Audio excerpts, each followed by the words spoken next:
I was sitting at my desk in our home office, reviewing the quarterly reports for my consulting firm, when Rebecca walked in with that look on her face.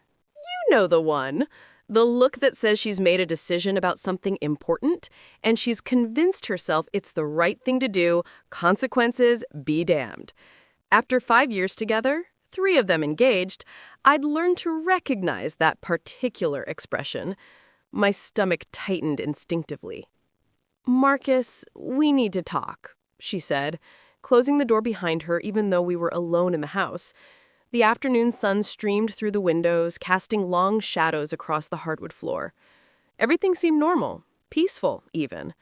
I had no idea that the next words out of her mouth would detonate like a bomb in the center of our life together. "Sure, what's up?" I saved my document and turned to face her fully, giving her my complete attention. She deserved that much, always had. Rebecca sat down on the leather sofa across from my desk, her hands clasped tightly in her lap. She was wearing the blue sundress I'd bought her last summer, the one that brought out the color of her eyes. She looked beautiful and nervous, a combination that immediately put me on edge. "I've been thinking about this for a while now," she began, not quite meeting my gaze. "And I've made a decision. I want you to hear me out before you say anything, okay?" I nodded, though alarm bells were already ringing in my head. Nothing good ever started with that preamble. "You remember Daniel, my ex-boyfriend from college?" She paused, waiting for my acknowledgement. I nodded again, feeling my jaw clench involuntarily. Of course I remember Daniel. She dated him for 3 years before they broke up during senior year. He was the one who got away, or so I'd always suspected, though Rebecca had always insisted they were just friends now. Well, he and his wife Sarah have been trying to have a baby for years. They've been through multiple rounds of IVF, but Sarah has some medical complications that make it impossible for her to carry a pregnancy to term. It's been devastating for them. Rebecca's voice cracked with emotion, and I could see genuine sympathy in her eyes. She'd always had a big heart, one of the things I loved most about her. "That's unfortunate," I said, carefully, still not seeing where this was going, though a sick feeling was building in my gut. "They've been looking into surrogacy, but it's incredibly expensive, and they've already spent so much money on the failed IVF attempts. Daniel reached out to me a few weeks ago, just to talk, to vent, really. He was so broken up about it, Marcus. You should have heard him." She was looking at me now, her eyes pleading for understanding. "Rebecca, what exactly are you trying to tell me?" I kept my voice level, professional even, the same tone I used when negotiating difficult contracts. But inside, I already knew. Some part of me had known from the moment she walked in the door. "I've decided to be a surrogate for them, for Daniel and Sarah." She said it quickly, like ripping off a bandage. "I've already had preliminary consultations with their fertility doctor. I'm a perfect candidate. I'm healthy, I'm young, and I've never had any complications. I could give them the family they've always wanted." The words hung in the air between us like smoke from a fire. I stared at her, waiting for the punchline, waiting for her to laugh and tell me it was some kind of sick joke. But her expression remained earnest, expectant even, as if she was waiting for me to congratulate her on this magnanimous decision. "You're going to carry your ex-boyfriend's baby," I said slowly, making sure I understood correctly. "For 9 months, you're going to be pregnant with Daniel's child." "It's not like that, Marcus. It's not his baby, not really. It's his and Sarah's baby. I would just be helping them. It's one of the most selfless things a person can do." Her voice had taken on a defensive edge now, and I could see the steel in her eyes. She'd already made up her mind, and she was prepared to fight for this. I leaned back in my chair, trying to process what I was hearing.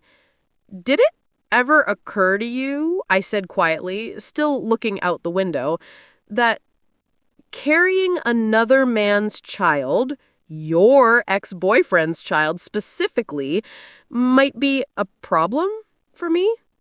For us? For our future. I knew you might have some concerns, she admitted, but I thought you would understand once you thought about it rationally. We're not ready for kids anyway. This wouldn't change our timeline at all. I'd be pregnant for 9 months, I'd deliver the baby, and then we'd go back to our normal lives. If anything, it would be good practice for when we have our own children. I turned to face her then, and I must have had some expression on my face because she actually flinched. Good practice? I said, my voice dangerously soft. You think being pregnant with your ex-boyfriend's baby would be good practice for our future children? You're twisting my words, she said, standing up now too. And you're being unreasonable. Surrogacy is a beautiful thing. Women do it all the time. It's not about romance or relationships. It's about creating families. Then let them find another surrogate, I said flatly. Someone who isn't engaged to be married. Someone who doesn't have a complicated romantic history with the intended father. There are agencies for this, professionals who do this for a living. Those cost money they don't have. Rebecca's voice rose in frustration. They've already mortgaged their house for the IVF treatments. They can't afford a professional surrogate. And why should they have to when I'm willing and able to help them for free? For free? I repeated. So, not only are you planning to carry your ex's baby, you're planning to do it for free. No compensation? No acknowledgement of the massive physical and emotional toll this will take on your body, on your life, on our relationship? It's not about the money, Marcus. It's about doing the right thing for people I care about. She crossed her arms over her chest, her jaw set in that stubborn way I knew so well. I looked at my fiancée, really looked at her, and suddenly I saw everything with perfect clarity. The way she lit up whenever Daniel's name came up in conversation. The way she'd insisted on staying friends with him even after we got engaged. The fact that she'd already had consultations with the fertility doctor without even mentioning it to me. This wasn't a recent decision. This had been in the works for weeks, maybe longer. You've made up your mind, I said. It wasn't a question. I was hoping you'd support me, she said, and there was a note of pleading in her voice now. I need you to support me in this, Marcus. It's important. I nodded slowly, a strange calm settling over me. Okay, I said. She blinked, clearly surprised. Okay, you'll support me. I said, okay. I smiled at her, the same smile I used in business negotiations when I was about to make a move that would end the discussion permanently. If this is what you've decided, then okay. Rebecca's face broke into a relieved smile. Thank you, Marcus. Thank you so much. You won't regret this, I promise. It'll be over before you know it, and then we can get married and move on with our lives. Sure, I said. I need to make a few phone calls. Work stuff. Do you mind? Of course not. She came over and kissed my cheek, her relief palpable. I'm going to call Daniel and Sarah and let them know we're moving forward. They're going to be so happy. I waited until she left the room, closing the door behind her, before I sat back down at my desk. My hands were steady as I opened my laptop and pulled up my banking app. We had 3 joint accounts, savings, checking, and investment, all established when we got engaged as part of our financial planning for our future together. My name was on all of them, same as hers. I transferred every penny from the joint accounts into my personal account. $73,000 in savings, $12,000 in checking, and $150,000 in investments. Money we'd saved together, money from my business, money from her job as a marketing director, all of it. Gone in 3 transactions. Next, I called our insurance company. We had a family plan, cheaper than maintaining two separate policies, covering health, dental, and vision. I need to remove Rebecca Thompson from my policy effective immediately, I told the representative. Yes, I understand there might be a penalty. That's fine. No, she's not on the call. We're no longer together. Yes, I'm sure. Then I called my attorney, David Chen, who had helped me set up my consulting firm and had become a friend over the years. David, I need you to draw up papers ending my engagement to Rebecca. I want her out of the house within 30 days. Yes, I'm serious. No, this isn't a fight we're having. This is permanent. Can you have something ready by tomorrow? Excellent. I called the Botanical Gardens and canceled the venue. I'd lose the deposit, $5,000, but I didn't care. I called the caterer, the florist, the photographer, the DJ. Canceled everything. Some of them would refund part of the deposits, most wouldn't. It didn't matter. Finally, I called my accountant. Jerry, I need you to separate all of my business assets from any joint ownership with Rebecca Thompson. Yes, immediately, by end of business today, if possible. Send me whatever I need to sign. The whole process took about 45 minutes. 45 minutes to dismantle the life we'd built together, to excise her from every financial and legal connection we shared. When I was done, I sat back in my chair and waited. I could hear Rebecca in the living room talking excitedly on the phone, presumably with Daniel and Sarah. I could hear the joy in her voice, the relief, the happiness. She had no idea that in those 45 minutes, I'd changed everything. It took almost exactly 3 hours. I'd moved into the living room with a book, pretending to read, watching Rebecca as she made dinner, humming to herself, floating around the kitchen like a weight had been lifted off her shoulders. She was happy. She had gotten what she wanted. Then her phone rang. I saw her look at the screen, saw her frown slightly. She answered it. Hello? Yes, this is Rebecca Thompson.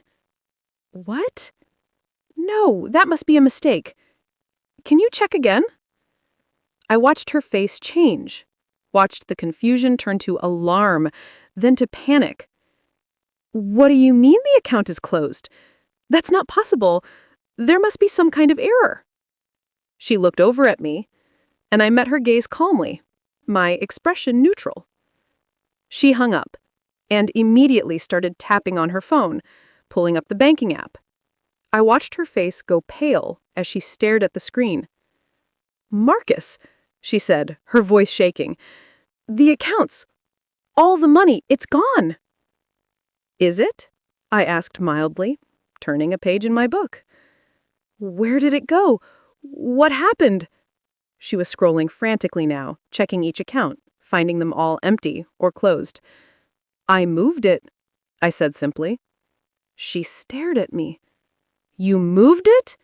What do you mean you moved it? I moved the money from our joint accounts into my personal account. Then I closed the joint accounts. I also removed you from my insurance policies and canceled our wedding. I said it all very calmly, very matter-of-factly, as if I was discussing the weather. Rebecca's mouth opened and closed several times before any sound came out. You can't do that. That's our money, our accounts. Joint accounts, I corrected, which means either party can make withdrawals or close them. I checked with my attorney before I did it. It's all perfectly legal. Your attorney? Her voice was rising now, taking on a hysterical edge. You called your attorney? I called several people, actually. My attorney, my accountant, my insurance company, the wedding vendors. It was a productive afternoon. I finally looked up from my book, meeting her eyes directly. You made a decision that affects your life, and I made some decisions that affect mine. This is insane, Rebecca shouted. You're punishing me because I want to help someone? I'm not punishing you, I said calmly. I'm simply choosing not to be in a relationship with someone who thinks it's acceptable to carry her ex-boyfriend's child without any real discussion or consideration for her partner's feelings. You made your choice, Rebecca. You chose Daniel's family over ours. So I'm making a choice too. I choose not to marry you. You're overreacting. She was crying now, mascara running down her face. This is crazy. We can talk about this. We did talk about it, I reminded her. You came in here and told me what you'd decided. Not asked, not discussed. Decided. You'd already had consultations with the doctor. You'd already made up your mind. You were just informing me as a courtesy. I thought you'd understand, she sobbed. I thought you loved me. I did love you, I said, and I was surprised to find that my voice was steady, emotionless. I loved the woman I thought you were, but that woman wouldn't have made this decision. That woman would have valued our relationship, our future, our plans together. That woman would have at least asked me how I felt before committing to carry another man's child for 9 months. Rebecca sank down onto the couch, her phone still clutched in her hand. Please, Marcus, please don't do this. We can work this out. I'll tell Daniel and Sarah I can't do it. I'll explain that you're not comfortable with it. Please. Now you want to discuss it? I closed my book and set it aside. Now that there are consequences, suddenly you're willing to consider my feelings? I made a mistake, she whispered. I should have talked to you first. Really talked to you, not just told me what I'd decided. I'm sorry. I'm so sorry. I stood up and looked down at her, this woman I'd planned to spend my life with. The thing is, Rebecca, I don't believe you're sorry about the decision. I think you're sorry about the consequences. There's a difference. That's not fair, she said, but her voice was weak. What's not fair is that I've spent 5 years building a life with you, planning a future with you, being faithful and devoted and supportive. And the moment your ex-boyfriend needs something that would fundamentally change your body, your life, our relationship, you don't even hesitate. You don't even consider that it might be a betrayal. You just decide to do it, and you expect me to smile and go along with it. It's not like that, she protested weakly. It's exactly like that, I said firmly. And the worst part is you honestly don't see anything wrong with it. You genuinely believe that I'm being unreasonable. That's when I knew. Knew what? That we want different things, that we value different things, that we're not the team I thought we were. I picked up my book again. My attorney will be in touch tomorrow with the formal documents. You have 30 days to find a new place to live. The house is in my name, purchased before we got engaged, so that's non-negotiable. You're kicking me out? She looked genuinely shocked. I'm ending our relationship and asking you to move out of my house. Yes. I'm sat back down in my chair. You're welcome to stay until the 30 days are up, but I'd prefer if you found somewhere else sooner. I'm sure Daniel and Sarah would be happy to help you given how grateful they must be. Rebecca's phone rang again. She looked at it, then at me. It's my mom. She's asking about the insurance. She had a prescription to pick up, and they told her I'm no longer covered. That's correct. You'll need to get your own insurance now. I'd suggest looking into COBRA to continue your coverage until you can get on a plan through your employer. She answered the phone, had a brief tearful conversation with her mother, then hung up. She's furious with you.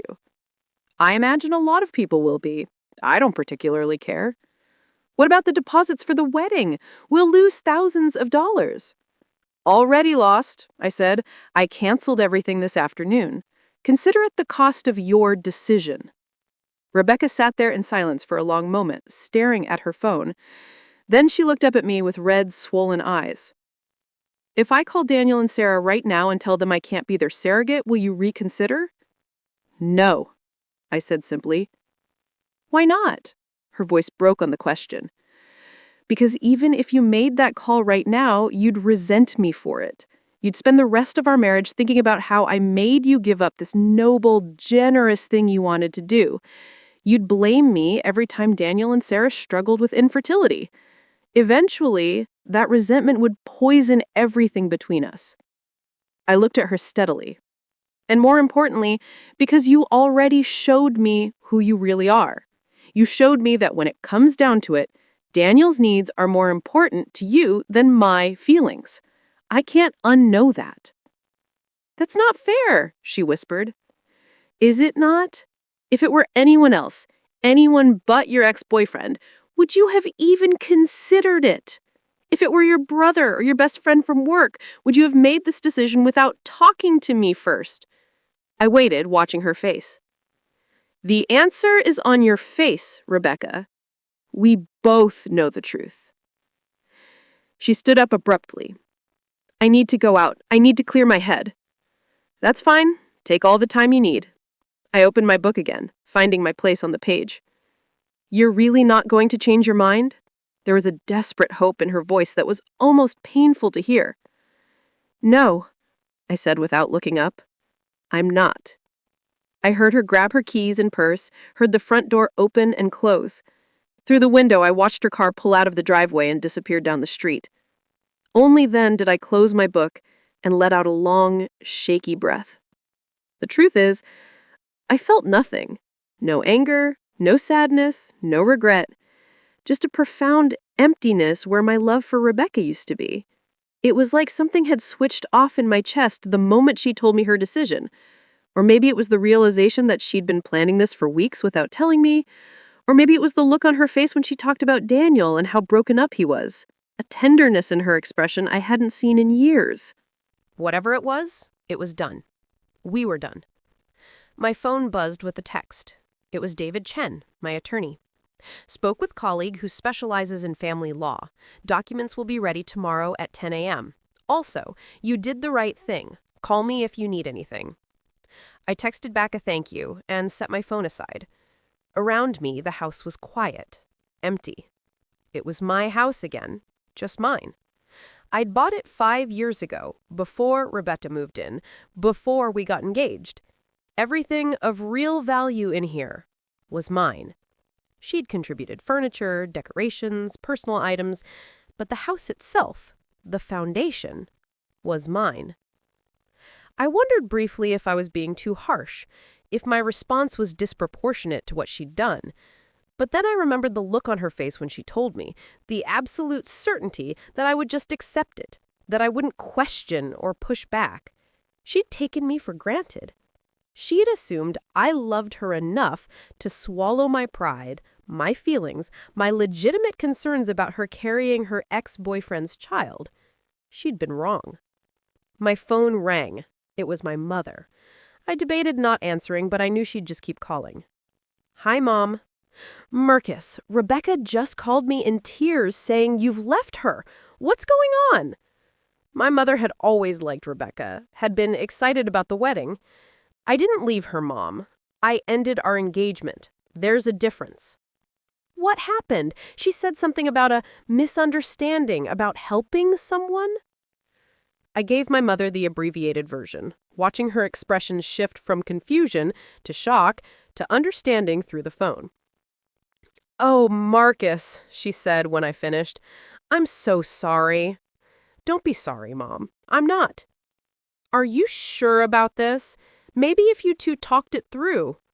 We did talk it through. She told me what she'd decided, and I made my decision based on that.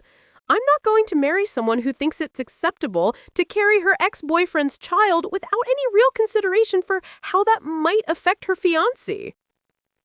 My mother was quiet for a moment. Your father would be proud of you, she said finally. My dad had passed away 2 years ago, a massive heart attack that took him in his sleep. He'd been a tough man, fair but firm, and he taught me to never compromise on my core values. Thanks, Mom. Do you need anything? Should I come over? No, I'm okay, really. I just need some time to process everything. We said our goodbyes and I hung up. The evening was settling in, the house growing dark around me. I got up and turned on the lights, made myself a sandwich I didn't really want, and tried to figure out what to do with the rest of my life. Rebecca didn't come home that night. I assumed she was staying with a friend, or maybe even with Daniel and Sarah, though I hoped she had more sense than that. I slept in our bed, in the middle instead of on my side, and found that I slept better than I had in months. The next morning, I met with David and signed the documents. notice of termination of engagement, formal request for Rebecca to vacate the premises within 30 days, and a detailed accounting of all shared assets and how they'd been divided. It was all very clinical, very businesslike. "She can contest this," David warned me. "The money from the joint accounts, she could make an argument that half of it belongs to her." "Let her try," I said. "I have records showing the source of every deposit. 70% of that money came from my business. If she wants to fight over the other 30%, she's welcome to." David nodded. "I'll have these delivered to her this afternoon. Is she still at the house?" "I don't know," I admitted. "She didn't come home last night." "Probably for the best," David said. "Give you both some space to cool down." But I wasn't heated. I wasn't angry or vengeful or any of the things people probably expected. I was just done. Completely, irrevocably done. Rebecca came by that evening to pick up some clothes and necessities. She looked terrible, like she hadn't slept at all. "The papers came," she said flatly. "I know." "You're really doing this? You're really ending everything over this?" "Yes," I said simply. She laughed, a bitter, broken sound. "I called Daniel and Sarah this morning. I told them I couldn't be their surrogate after all. I explained that my relationship couldn't survive it." I felt nothing. No satisfaction, no vindication, no regret. "Okay. You don't even care, do you?" She looked at me with something like hatred in her eyes.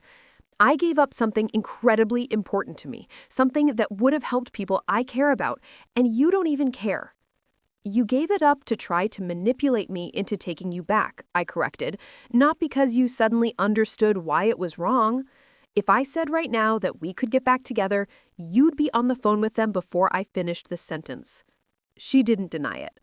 "I love you, Marcus." "No," I said. "You loved the life we had. You loved the stability, the house, the financial security, the future we planned. But you don't love me enough to put me first when it matters. And I'm not going to spend the rest of my life wondering when Daniel or Sarah might need something else from you and whether you'll even consult me before you give it to them." "That's not fair," she said. But there was no heat in it. "Life isn't fair, Rebecca. You taught me that this week."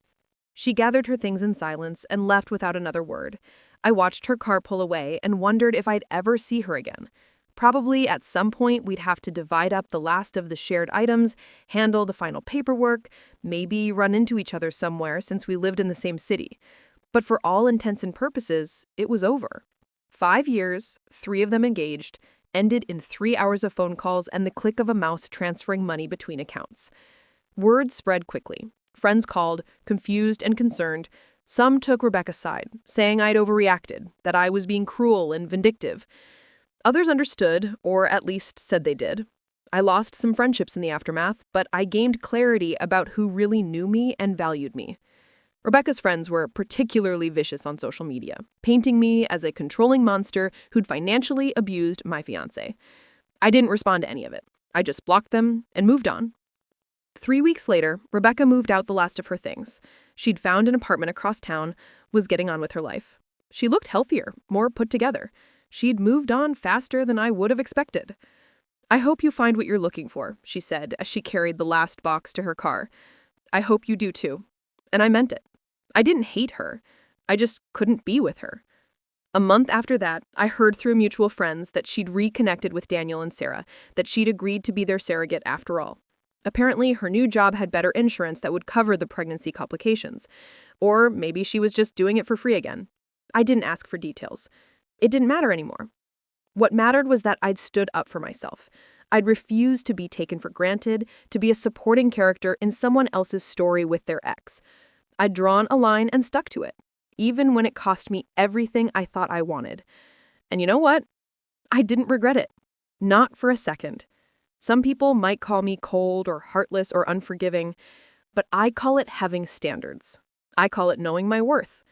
I call it refusing to build a marriage on a foundation of disrespect and taken for granted devotion. 6 months later, I was doing well. The business was thriving, I'd started dating again, and I'd bought a dog, a golden retriever named Bailey, who greeted me every day like I was the best thing in her world. It was simple, uncomplicated, and exactly what I needed. Sometimes I wondered what would have happened if I'd said yes that day, if I'd agreed to support Rebecca's decision to be Daniel's surrogate. Would we have made it? Would the 9 months of her carrying another man's child have been something we could overcome? I doubted it, because the problem was never really about the surrogacy itself. It was about what her decision revealed, that when it came down to it, when she had to choose between honoring our relationship and helping her ex-boyfriend, she didn't even hesitate. And once I saw that, I couldn't unsee it.